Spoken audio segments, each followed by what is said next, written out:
I don't know if did I ever show you this? Did I show you this? What you got? Oh yeah. Man, Explain it. Tell the viewers I who don't knows like that. it. So this is a THC inhaler. As you can Yeah. see, it looks like an asthma inhaler. And I imagine that it's the same experience that an asthma inhaler user experiences. Okay. It doesn't. I remember I had an asthma inhaler once just to see what it felt like. And it pretty much feels just like that. Like I don't even taste or feel any type of THC. The guy told me that I was supposed to. Well, he didn't say I was supposed to. He said that people have told him that these work best when you chase it with something, or you use this to chase something else. And so this is a company. Damn it! I wish I had kept the package. The guy came into my store the other day, and we were talking because they had like a marijuana brand convention, Mm-hmm. and with most conventions in Vegas, it it sends people to dispensaries. I think they're like intrinsically connected, conventions and dispensaries. And so the guy was in there, and he was telling me about the products, and then he just pulled the thing out his pocket and gave it to me. And yeah, so So it's like would you describe it as an aerosol experience? I would describe it, I guess. I mean, I don't know.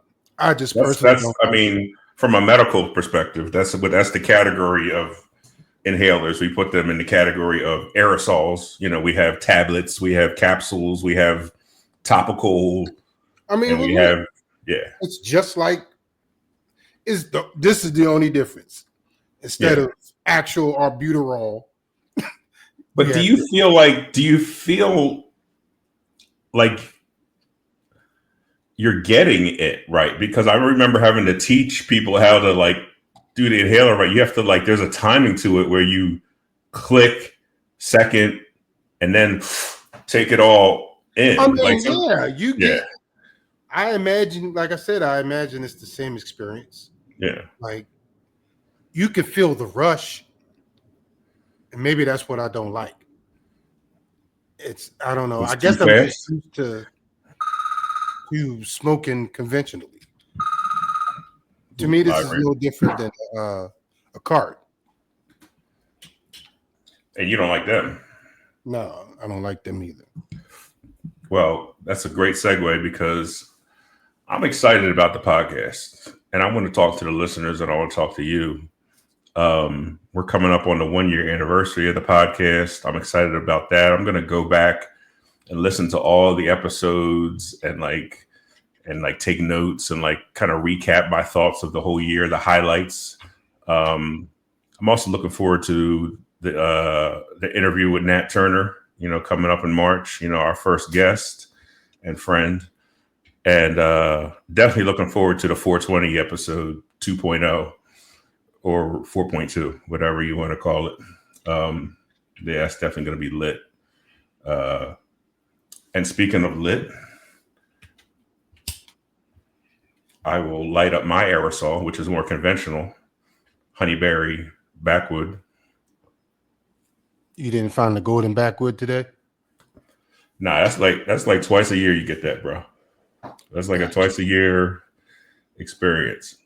Um, what I wanted to talk to Wait a minute. you. Okay. Before we do that, Mm-hmm. let's officially welcome the folks to the Talk Your Soul podcast. Welcome, y'all. Welcome. Episode number 1.7 or Yeah. episode 17, Yeah. as I simply like to call it. And today we're going to talk about Facebook, right? In all its glory. That's the Facebook, plan. and we're going to do upon further review of the pandemic of COVID-19. So yes, we are brought to you by W Energy Drinks. For those watching, you can now see the banners slowly scrolling across the bottom here. For those who don't, you can go to www.w.gg and use our promo code Talk Your Soul, get 10% off your purchase. So yeah, welcome. If you are of the X generation and the millennial generation, then You suck. Facebook was well. You're telling yourself you suck then, but Facebook was the golden standard of social media for those two generations, for a generation, in my opinion. You know, they've had a solid rap on social media for 15 years easy. You know, Facebook came after MySpace in order, and before Shout out to Twitter, Tom. I think before Twitter. Not sure Yeah. about that. Yeah, it was before Twitter. And definitely before the Gram and Snapchat. I learned a word about Snapchat the other day. It's I'm not even going to say it right, but it's a ethermal. It's an ethermal app, and I was like, "What the hell is ethermal?" And ethermal basically means like temporary. It's a temporary. I was like, because they actually categorize the apps like based upon their qualities, and Facebook, obviously being the original, had pieces of it kind of taken away and became other apps. Now, full disclosure, Facebook is owned by Meta, which owns Instagram and other companies. When did you sign on, bro? When was your Facebook ever? Oh, let me ask you this first of all. Speaking of mental health, have you returned to Facebook since your Facebook break? I'm still off. I went there earlier this morning to check out one of my friend's pages because she's been trying to send me the link through Instagram, but apparently I needed the app on my phone to see it. So I just went to take a look at that. But no. Did you feel like you missed anything when you there? Like, did you discover that like in your absence, like I wasn't happened? even on there long enough to even get that kind of movement. It was literally I went to her page, I looked at it for a hot second, I liked it, and then I went and did something else. Well, Facebook's, it's still there. It's a dinosaur, but I want to kind of do a dissection of it today. But to answer your question, though, yeah, when did you come on? I started. My first account was in 2009,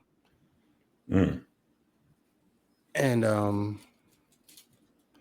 I will say that in the beginning, I was glamorized with the notion of an app like that because I come from a group. I come from those. I come from that world already. That subculture. IRC and all the chat rooms and stuff like that. So when Facebook came along, it was like, oh wow, this is probably like the evolution of that. And my original intention to get on Facebook was twofold. It was to, one, try to find as many Austins as I could, and two, kind of like a social experiment, but not trying to manipulate anything. I just kind of wanted to see like the impact that it would have. So it's funny that we are having this conversation because I've been doing like decades of research leading up to being able to talk about this. I think you're one of, prior to your siesta from Facebook, I think you are one of the more active users of the app, Well, that's mainly for business. It's at this point, I don't.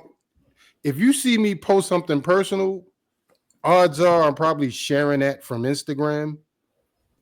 You know what I mean? Even now, I'll occasionally go in there and update my status and say something, but for a while I've just been using Facebook to share information. But it's the messenger part that kind of keeps you tethered to it. Messenger app, operates separately because I have that app separate. Yeah, I do. I'm just saying, like, let me ask you this. And identity speaking.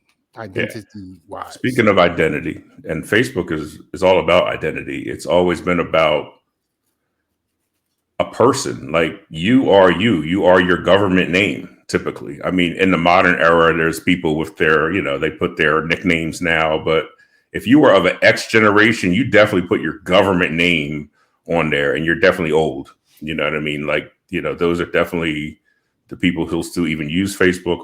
I'm letting you guys know, you are old. My account goes back to 2006, which is the end of the early origins of the app. The app started in 2004. Mark Zuckerberg, other folks. You guys saw the movie. If you didn't, they were Harvard students that came up with their own social network. It expanded to other universities in 2005. In 2006, it went public. So damn, I actually was there. How the hell was I there before you? I'd find that very hard to believe. That's because that was probably your first entry into it. You know what I mean? Like me, I was already elsewhere playing that game. Yeah. Before, it wasn't, honestly, someone told me about Facebook in another chat room one day. I think they were talking about it. And Let me ask you this. If you had to guess, if someone said, Dwayne, if someone said to you, DA, I have $5,000 here for you. If you can come within 3 of the correct number of times that you have changed your profile picture, could you even guess? No. The closest guess I could give you is if I went to Facebook and looked at the profile picture section. Yeah. See how many different photos there were. Yeah. But that still doesn't even fully answer the question. Because a lot of times I kind of like rotate through the same set of pictures. Okay. I think I've had, I could probably count them on one hand. Definitely my main picture and like that background picture, that whatever that thing is, I'm blanking on it, but like that, your aesthetic background pic, what I mean? I've probably changed that maybe. The cover photo. How could I forget? I've done so many of those for so many other people. But my personal one on that personal page has not changed a whole lot. I just try to keep it. I don't know. I think that's just a measure of my consistency. I had the same phone numbers for 20 years. Shout out to 215-668-7100. And, shout out to the tech episode too. One of the great episodes. You guys need to go back and look at the tech episode, listen to it. Speaking of tech, that's where I was about to go. Like, that's another thing that there was a time when I was like a website, I don't want to say snob. I was a website enthusiast. Mm-hmm. Like the idea of the website, making a website. Because I come from that background. I took HTML coding, and our computers have been around me all my life. So you've made computers. Like anything that involves sitting in front of the computer has always drawn me. And one of the things that I first noticed about Facebook that made me want to be on it was the actual design. It was neat. It wasn't like, it was a coder's dream almost. Because you want that, that blend of aesthetics and functionality in your website. That's what you strive for. So I saw that in the website, and I used to kind of like pay attention to that as they evolved Facebook and added more features. Like I always wanted to see how they would adjust the aesthetic. And honestly, like I used to think that at some point they would have like changed their color scheme, but that's something that they've never done. They've always stuck to that core blue and white, which just tells you that they probably have that color trademarked. Yes, yes. The rise of the Facebook app is 2007 through 2012. Facebook launched its first mobile app initially as a web-based app for feature phones. This was a big step in making Facebook accessible. In 2008, Facebook app became available on the App Store and Google Play, so it hits the Android market, coinciding with the rise of smartphones. In 2010, we have the like button. 2010, where were you in 2010 when the like button was created? Became a defining feature of the platform, enabling users to interact with content easily. So that's where was I? I mean, like I said, that was only a year after I got into it, so I probably didn't really pay that much attention to it. But for some reason, I am pretty sure, and I don't know if there's a way we could ever go back and find out. And I'm not trying to, create some Mandela effect kind of thing with this, but I'm pretty sure the like and the dislike button was introduced at the same time. And eventually they removed the dislike button, because you remember there was a time when people wanted the dislike button, and it went so far that people tried to like third parties tried to like create it as a script that you could write into Facebook, but we knew Facebook wasn't going to have that. And I don't know, like I just feel like I just feel like that's how it went down, but I don't know. But I will say this. One thing that I did like find myself enamored with Facebook was their ability to integrate their products onto other web pages. Just either through a script or just through the banners, or because there used to be, well, actually there still is, like you could use their chat feature on your website. Like you can, and basically, but it forces like anyone who comments on your post, they have to be Facebook users. And that was ultimately why I didn't really want to do it, because I felt that would limit analytically, like, where my stuff was coming from. But I like the fact that they were able to do it. But again, that's just me. Yeah, we got the like button. What you're talking about are some of the highlights of the app, which is like the news feed concept. You know what I mean? Where it's like you can get your news from there, and you can still get everyone else's opinion of what else is on there, but what they're thinking 24 hours a day. We talked about the like button. Reactions, like all the little reactions within the, like the emoji reactions, all those come around 2016. And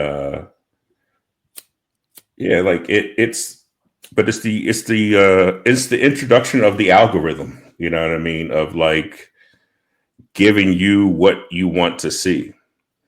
And that's where people talk about sometimes the criticism of how it has polarized us here in the United States and eventually all over the world, because you only see the world because the algorithm is feeding you the world how you'd like to see it. And like, if everyone's doing that, then no one's seeing the other side. You know what I mean? So that was always the danger with, it as a polarizing force. But yes, you touched on the advertising aspects of it, which started to integrate it. It was a global community. You know what I mean? Like, this is now you could talk to people in Bucharest, Germany. And then, we talk about integration of Messenger. and it's a dominant app. It's been, like I said, it's been the gold standard. It's been resilient, through all of this. I was thinking, like psychologically, when there was poke, remember poking? You know what I mean? Like the poke button. None of this still talks out about. there. It's still out there. I told you I got poked the other day. Pause. I don't. Like, I'm I don't saying think it's still there. How? I gotta look. I've never. I don't know, but somebody did that the other day. Like, and I remember looking at it like, wow. The poke button is still there. Like, I feel like we need to. I feel like we need to dig deeper on that. I promise you, I can probably go there. I'm gonna do it. I'm go there right all right, but like back in the day when you would poke, you know what I mean? Psychologically, I feel like if you poke someone, because you wouldn't poke a guy. You know what I mean? Like if you were. You know what I think it was? I think it was, all right, and this kind of leads to ultimately what I want to say about Facebook. I think it was the equivalent of tapping someone on the shoulder from behind. Like you just want them to turn around and you have their attention. I think that's what the intent of that button. I think the energy that it was the original energy for, along with your world of the subculture of that, of just like the subculture networks. But the poke was like the original sliding into the DM. Like that was like that energy. That's what it is. But I think that's what it became. That's what it culturally became, I think. No, I mean, it's like I said, it's just like, all right, I see you out in public, but you got your back to me. I walk up, I turn around, tap you on your shoulder. You turn around and see me. Because the like, but you know what's funny? When the poke was around, the like was stronger. Like if you liked something like that. See that, and this is kind of where I'm trying to go. All right. The poke button was more for the community. The like buttons and features like that are more for the media driven and the response, which is ultimately Facebook has changed in that regard. When Facebook first came around, it was purely about community. Like the only reason why you saw current events is because we put the shit there. Now we still do, but now you have entities that are on Facebook solely to push media content out for us to react to. And another example, a lot of people don't remember this, but if you were a poet, I know you remembered it because you probably used it, was the Pages feature. Because I had a lot of poetry stored on those pages. And then when they dropped the feature, like my shit was just gone. Like it just, and they never tell you when they change it. It's like you go there one day and it's just not there anymore. We talked off the air about how when you make a business page, from your personal page, how that can be the poor man's website for any business or platform or an artist, And I've had artists, speaking of artists, I've had artists that have gone back in and created whole new accounts with their now artist name. You know what I mean? That happened to like if you wanted to be considered like a serious artist, you would have to have your government page and your artist page. You know what I mean? Like there's see, but Facebook at some point also put the clamp down on people having multiple accounts.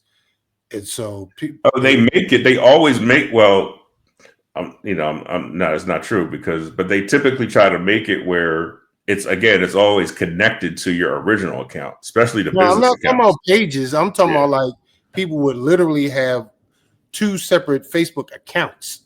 Yeah.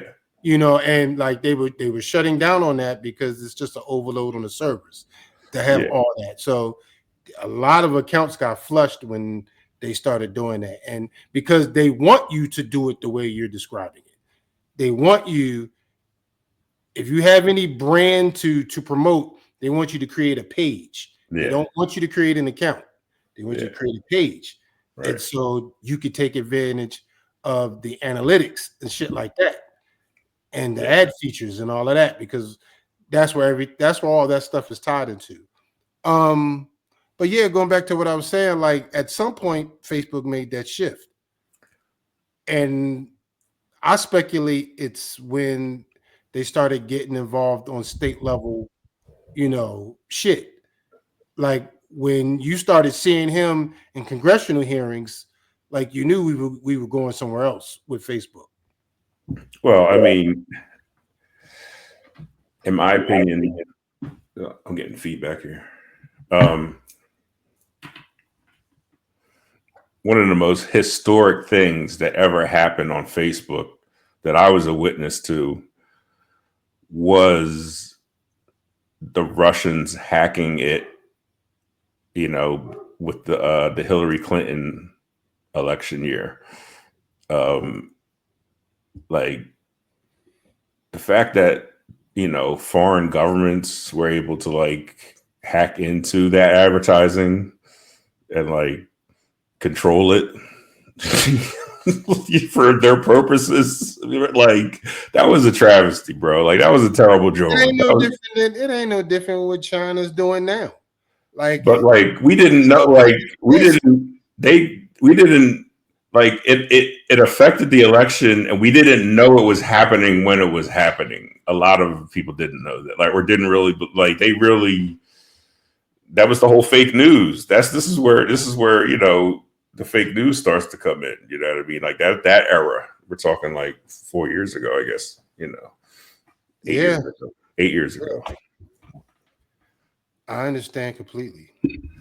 I mean, to some degree, I'm not surprised. I think that it's an inevitability that once something gets this popular, it has to evolve into something else. Like it can no longer be what it was.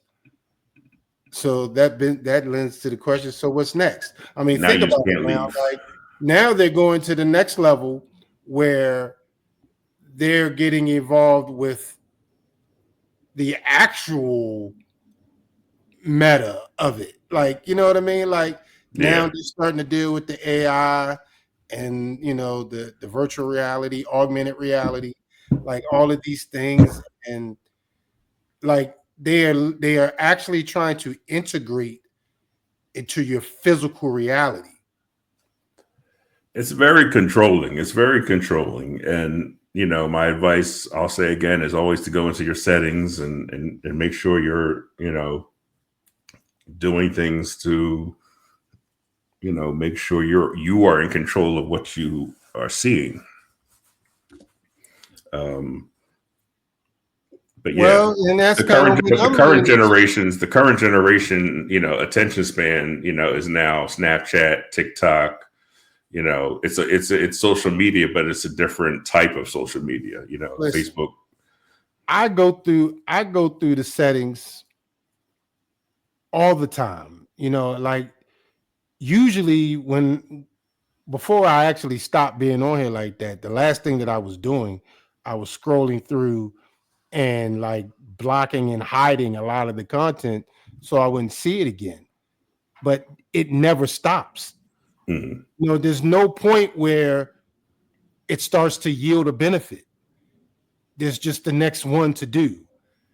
I mean, so ultimately, I don't know, like, yeah, I could see you had mentioned off camera once about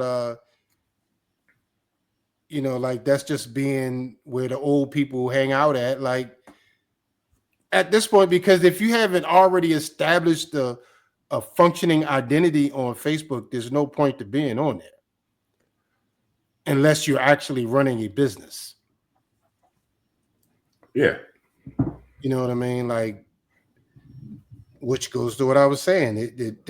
That wasn't what Facebook was created to be used for in the beginning, but now it's an agent of commerce. There's been a lot of good and a lot of bad at the same time. You know, like there's been community groups that have solved murders and crimes. And, you know, I see around here locally where people are bartering items. Back before cash, we had the barter system. You know what I mean? People be bartering on some of these groups, like just but now Facebook has a whole marketplace. Yeah, marketplace. That was unique to the app too. I did see that in the research, that having like the marketplace, that's what made the app unique. Definitely. I mean, there's a lot more that you could do on Facebook than most people probably even think about. Like, you know, like most of the games you have on your phone, you could play on Facebook in the game section. Like there's just a lot. And so I guess that's just a testament to the fact that they're not going anywhere. Like ever. Especially, you know, they like now they have Instagram, they have WhatsApp, you know, they have other things that we're probably not even aware of. They're going after other things. Trump has his own app. Don't forget that. And don't forget X. Don't forget X. I mean, so yeah, at the end of the day, like, check this out. Check this out. Check this out. Sidebar. This is sidebar. I heard this on NPR, which you know I love, maybe a day or so ago. They were talking about a study where the participants disabled their smartphones to only being able to make phone calls, and that was it. Maybe texting, maybe, but they definitely were not. There was no social media. There was no streaming. And the effects after maybe 4 weeks of doing it, the effects were compared to antidepressant medication as to their mental health reports.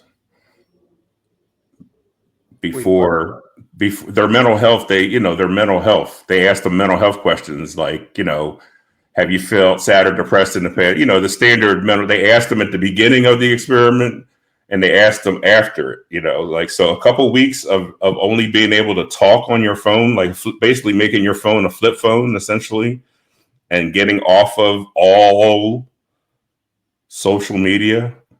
What happened is people participated more in nature. They did other things in life, met with their real friends in life and whatever, that in the end, in those 4 weeks, made them more mentally healthy. The same effect compared with taking an antidepressant medication, as far as like, you know, if you start taking antidepressant medication for 4 weeks and you ask people how they felt when before they started taking the medication and after the medication, that's what they compared it to. You know, it had a similar impact of antidepressant medication on a human being, you know, staying away from social media and anything that streams, you know. So the closer you can get to that in your day by any means necessary, that's the real revolution, is like tapping into yourself. So, which ultimately leads to the question that I've been waiting to ask. Mm-hmm. Do you feel that Facebook has made society better or worse? I think it's, like I said, it's been simultaneous thing. I think at the same damn time, shout out to Early Future, it's been good and bad, you know, because in developing markets, like there's parts of the world where that's the only app that people are using, because it's that part of the world where it's touching, you know. So Facebook in its quest to be the Roman Empire, you know, is still conquering new territory, you know, in new markets, and you know, so yeah, that is a good thing that, like, I feel like that they get to be connected to the world somehow, you know what I mean, for the first time, you know what I mean, in a certain way. But yeah, speaking of the world, speaking of global, Do you remember the global pandemic? Did you get any stimmy checks? Did you get any of the stimmy checks? That fake money that they were making back then? You guys thought you were rich. It was fake money. And it went right to the top. There were disparities that happened that were catastrophic, my guys. We went through trauma.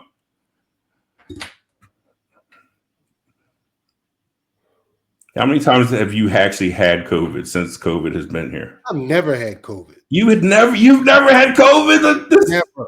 Wow. Damn life. Wow. I've knowingly taken the test 3 times, and I've never had COVID. I'm amazed by that statement. You might be one of the immune. I might be. I've never had COVID.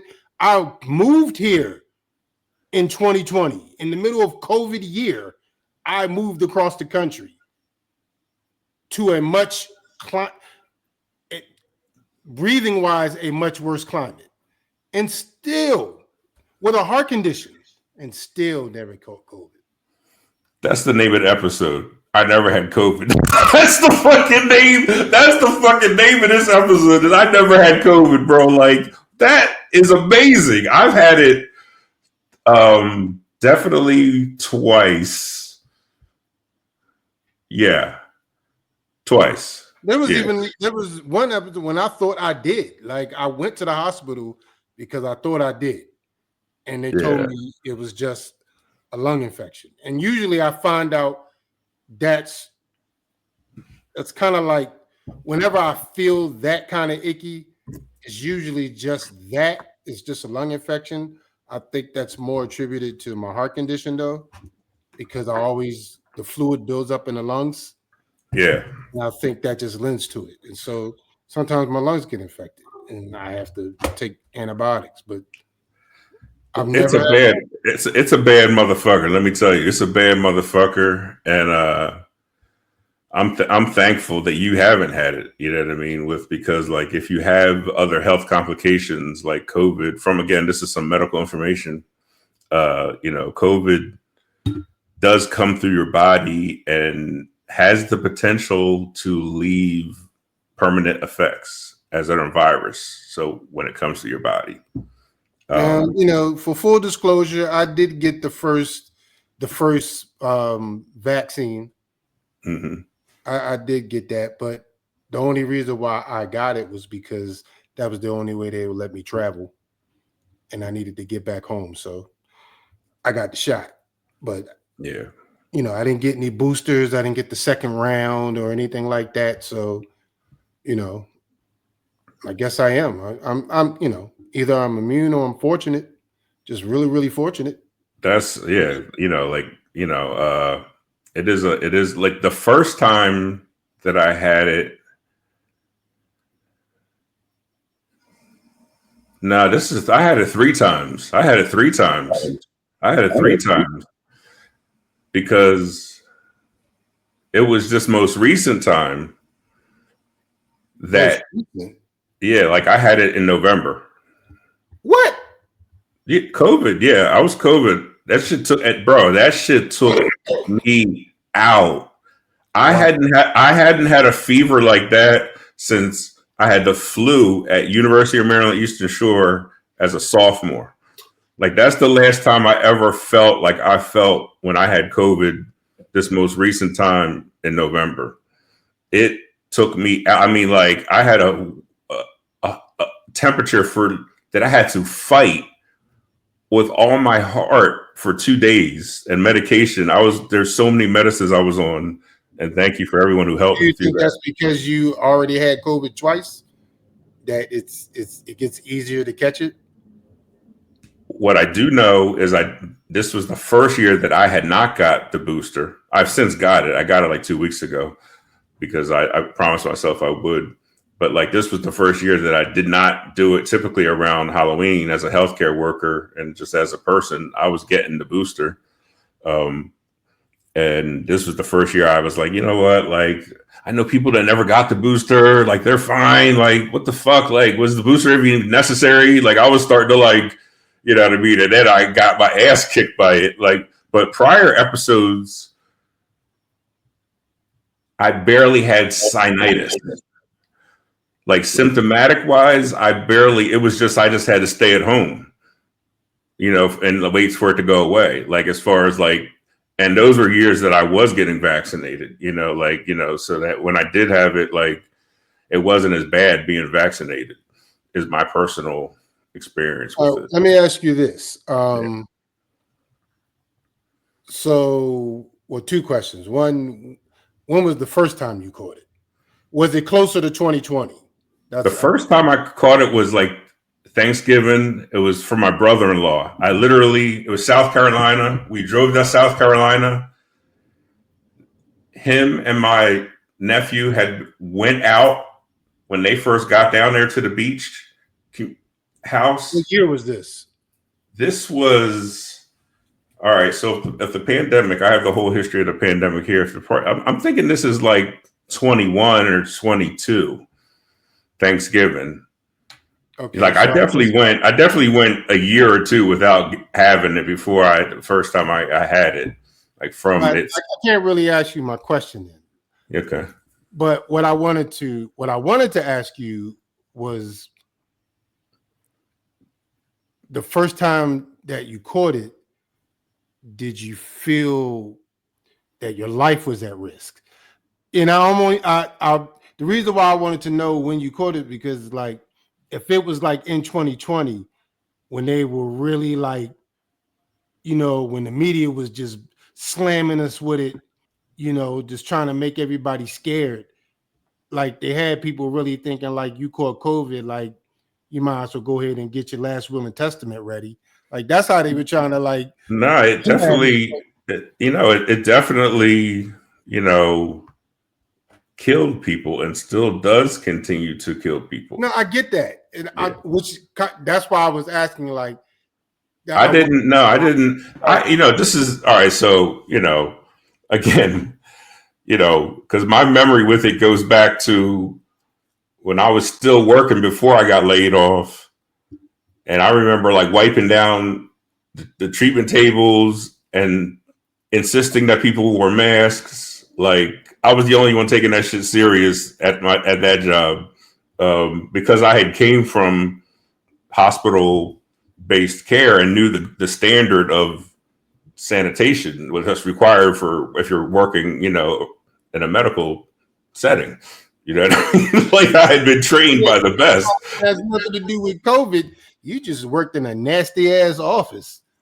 Nah, I mean, but like, you know, they didn't care, because in the end, they didn't care about, you know, but like that's back then. That's when it was still the China virus, and we were like still like black people couldn't get it. You know what I mean? This is like I remember when it first came out. You know what I mean? And like the first reactions when it first hit the streets. Like, I have a memory of that. You know what I mean? Because I was outside, which brings me to my point that I feel like my immune system as a healthcare worker and being outside my whole life, I really feel like is robust to start with. So I always felt like originally not even getting it for 2 years, I was like starting to think maybe I'm one of the immune. Like, maybe I'm really because again, 30% of us are completely immune to it. Roughly. We knew that within the first couple weeks of the virus, that there were a section of us that were completely never going to have symptoms, were immune to that shit. There's 30%. So yeah, like, you know, I was like, man, I'm starting to be like, I'm one of them. Like, I'm one of them. You know what I mean? Like, you know, so, but no, I wasn't. So, it's still here. It's still here. It really, you know, it really hasn't gone away. Yeah, but it's socially it's relegated itself to the level of the common cold. Yeah. Like, people don't fear it anymore. And that's where I was trying to go with it. It was it doesn't kill the majority of people. It doesn't kill any more than the regular flu, Like that was what other people fail to realize. Like the regular flu kills people every year too, every day. As a matter of fact, you know, to be like, you know, if you go inside the numbers, like, so like, you know, there is a level of, but let's go back. Let's go back to Wuhan, China, early 2020, late 2019. That is the origins and the early spread. The first identification was in China. By January 2020, the WHO declared a public health emergency. The virus spread rapidly globally with cases in Europe, North America, and Asia by February of 2020. And I moved here in March. And the global pandemic declaration was March 2020. On March 11, 2020, the WHO declared COVID-19 a global pandemic. Countries implemented lockdowns, travel bans, and social distancing measures to curb the spread. Late 2020 to 2021, the first COVID vaccines were developed and authorized for emergency use by late 2020 by Pfizer, Moderna, and AstraZeneca. Shout out to Moderna. I was Moderna gang early in the season. You know what I mean? Y'all got me through that. Appreciate y'all. You know what I mean? You know, I was a space monkey, man. Like I was like, when I was trying to like convince people to like understand what the concept of what's trying to happen here, I'm like, you know, if you're a diabetic, for example, and you take insulin, like, and you subscribe to that, like, and what it's doing for your body, you have to understand that that was researched. You know what I mean? Like, the same people who did that are the same people that, thank God, came up with the vaccine so quickly. You know what I mean? Like, you know, this was real science happening. You know what I mean? Like, and a lot of people couldn't grab that part of it because I have a scientific mind. You know, I understood that, like, you know, that we're trying to get to herd immunity. Like, we're trying to get to a point to where like 70% of us are immune to it.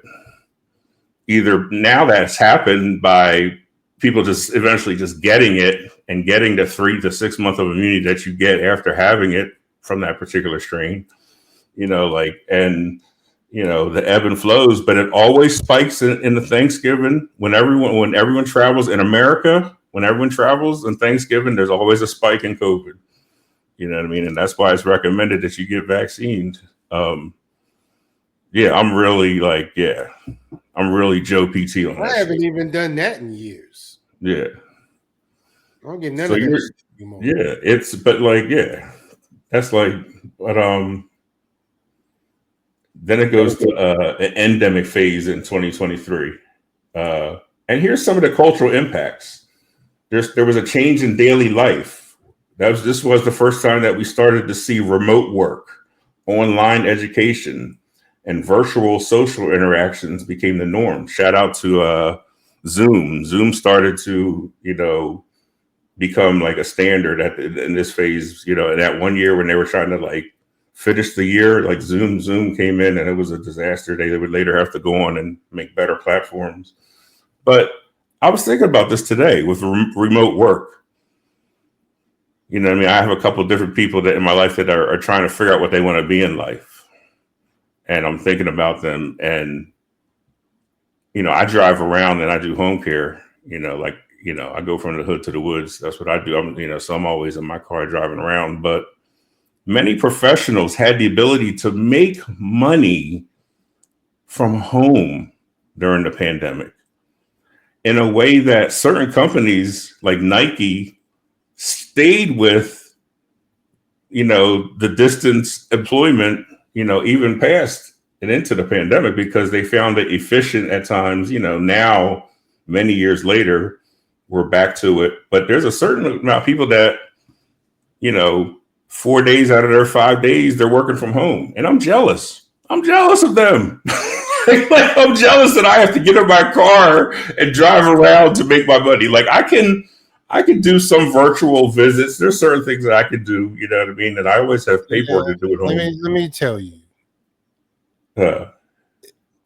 I've had a few work from home jobs, and because it's not as new as you think. in the tech industry, like that's often how a lot of companies outsource their customer service. So Apple did it. That was my first job actually. I was an Apple Care advisor. I worked Bro, from real quick, before I forget. I just look at the people in this neighborhood that afford the places that are around me in this beautiful neighborhood, and I'm like, and they're like, they don't leave their fucking houses. It's usually a couple, but like I've been here for this whole pandemic, watching this neighborhood, like and watching the in and outs. Like, there's a lot of people. They like, I used to watch my neighbors like doing their work from their deck. Like when I was laid off, I'd be looking out the back window like a cat, looking out the window and shit. and just looking around and shit. You know what I mean? Like, and they be talking on, working from home, man. I mean, And I was so jealous. I was so jealous. Go ahead. I'll tell you, it can have its downside too. One thing that they always tell you when you do work from home is try to separate your workspace from your home space, because Yes, I agree. and I can attest to the detriment of not doing so. I just got my office in working order. I definitely agree with that statement. There would come times I wouldn't leave my room for days. Not the house, my room for days. Like yo, when I actually realized it one day, like I hadn't taken a shower in days. Yikes. Because all I had to do was literally get out of bed and go sit at the desk. And I was at work. Like I ain't take no shower. Like it could get bad. So yeah. I mean, that's a good. Good. No, that's all I wanted to say. You have to be mindful of that kind of thing. That's a great segue, because another cultural impact was the mental health crises that was the result of isolation, uncertainty, and loss that led to a global mental health crisis with increased rates of anxiety, depression, and loneliness. Silver lining, the arts and entertainment industry faced disruptions that, in my opinion, led to innovation. Shout out to Taylor Swift. She was the first one to drop music during that era of just you got it going. The entertainment industry faced disruptions with movie releases delayed, live events canceled, and then streaming services and online content starts to blossom. You know what I mean? This is when, did you see Ozarks? Did you see Ozarks? You got to watch Ozarks. This is when streaming, like we were all home. We were like many of us were. I was, may have been working part-time for some of it, but I unfortunately was laid off 45 days into the pandemic, and it took, and it never really, I never really came back to I did come back full time for a little bit, but yeah, it took many years to get back to full time.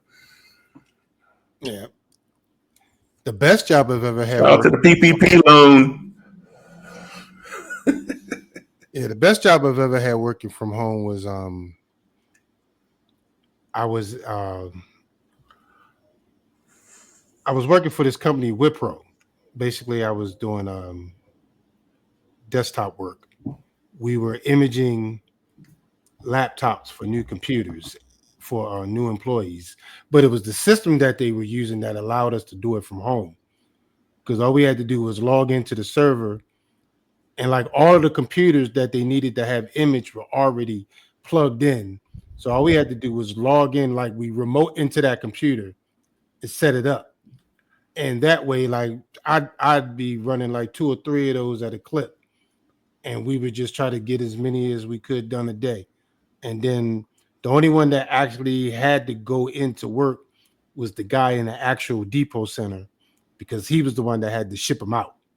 Mm-hmm. So like it was the coolest job. And the only reason why I left is because I had got this job with Curleaf in their IT department, and it was paying more. But that didn't even pan out. And in hindsight, I wish I would have just stayed where I was. I mean, that contract would have eventually ended too, but who's to say how much longer I would have been there, though? Because it was a cool job. we talked about the polarization that can happen from Facebook. I want to remind everybody that often politicians and political parties will use things to argue about, different topics. And the pandemic provided the perfect opportunity and atmosphere for divisions of opinion on public health measures, vaccines, government responses. And again, this was another era of misinformation, conspiracy theories that were spreading rapidly online. So from a political standpoint, the pandemic provided food for people that just like to argue about shit anyway. Like it gave them like really some real important shit to really argue about, and led to even the divisions being even more entrenched. And a lot of this digitally, you know what I mean? So virtual events started to, telehealth started to happen. This is when you can have a telehealth with your doctor. And e-commerce, this is when everyone's Amazon every day. Like I was Amazoning like every day. Like I was looking forward to that.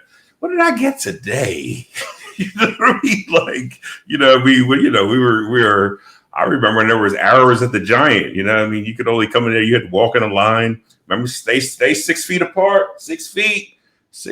You too close, man. You too close. Back up.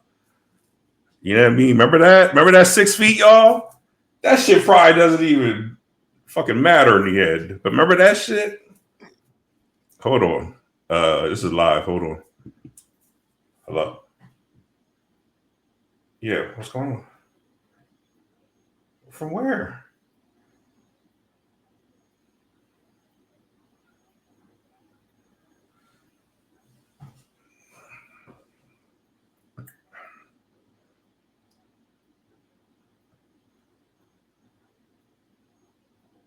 What do you mean the power is out? Are the Russians attacking? What are you talking about? All right. I'm on my way. I'll go to your location, or just go to 30th Street Station. Which one? All right. Well, we need to end abruptly, you guys. I gotta go be a dad and rescue my oldest. Apparently the Russians are attacking. They've shut down the power on the trains, and like, watch out. We're out. Peace. Peace.